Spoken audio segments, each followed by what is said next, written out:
start by telling you about this game, Detroit Become Human.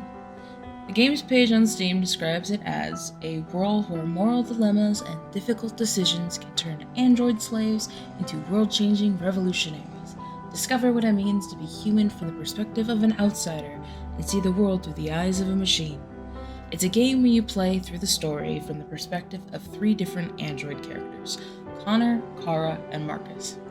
Throughout the game, you're presented with choices, some big, some small, some obvious, and others hidden. Your choices throughout the game impact how the story unfolds, how characters feel towards the player character, and whether some characters live or die.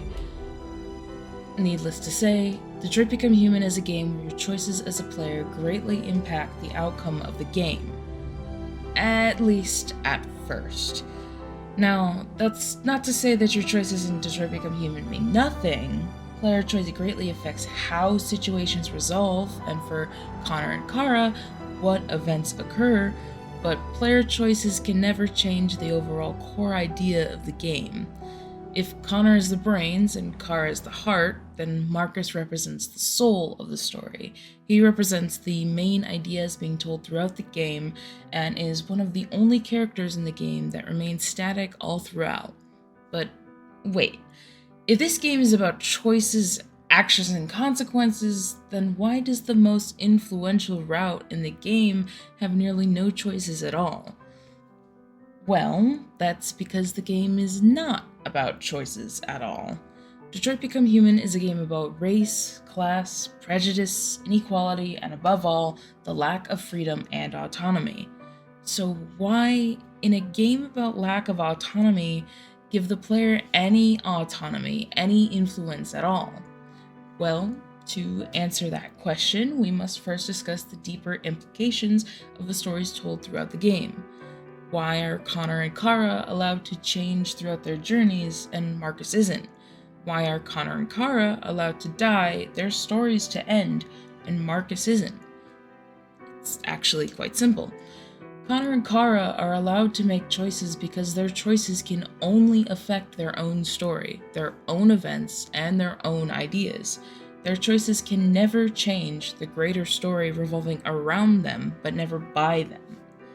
Regardless of whether Connor and Kara live or die, Marcus always ends up at the trash heap, Marcus always ends up at Jericho, Marcus will always raid the Cyberlife facility, Marcus will always give a speech at Stratford Tower, Marcus will always reach the Android store at Capitol Park, Marcus will always lead the Freedom March, and whether he lives or dies, the battle for Detroit will nearly always occur. The reason why Marcus always does X and Y always occurs is because Marcus's story represents the inevitable events that will always occur when one group of people is discriminated, marginalized, and abused, regardless of whether they are African or European, Jewish or Christian, black or white, female or male, or android or human.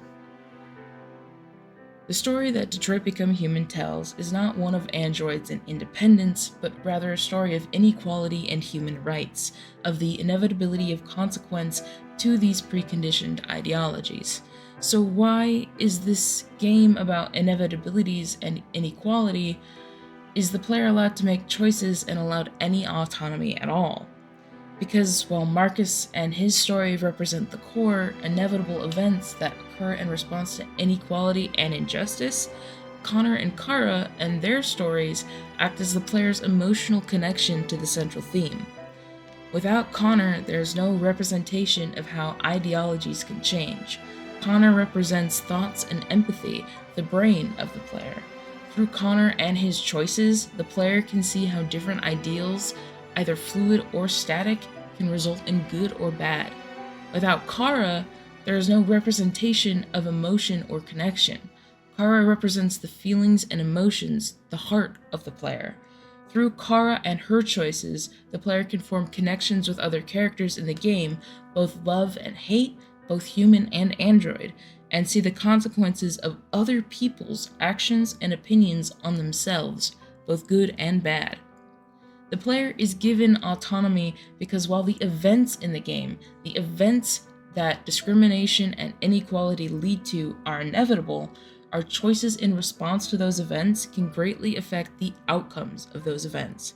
It is our choices in response to inevitable events that affects their outcomes, and it is the player's choices as Marcus, Connor, and Kara which affect whether the androids are peaceful or violent, whether Connor and Hank are friends or enemies, and whether Kara and Alice survive or die. Detroit Become Human is a game which serves as a model for race and equality, wherein through rhetoric, race issues such as black versus white can be represented as machine versus man, a model of what inevitably results from these prejudices. Consider the story of Detroit Become Human if the androids were not androids, but instead black or Hispanic, if they were Jewish or all-female. As said by Ian Bogost in his article, The Rhetoric of video games make arguments about how social or cultural systems work in the world, or how they could work, or how they don't work. When we play video games, we can interpret these arguments and consider their place in our lives. The events in Detroit have changed the world forever. May God bless you, and may God bless the United States of America.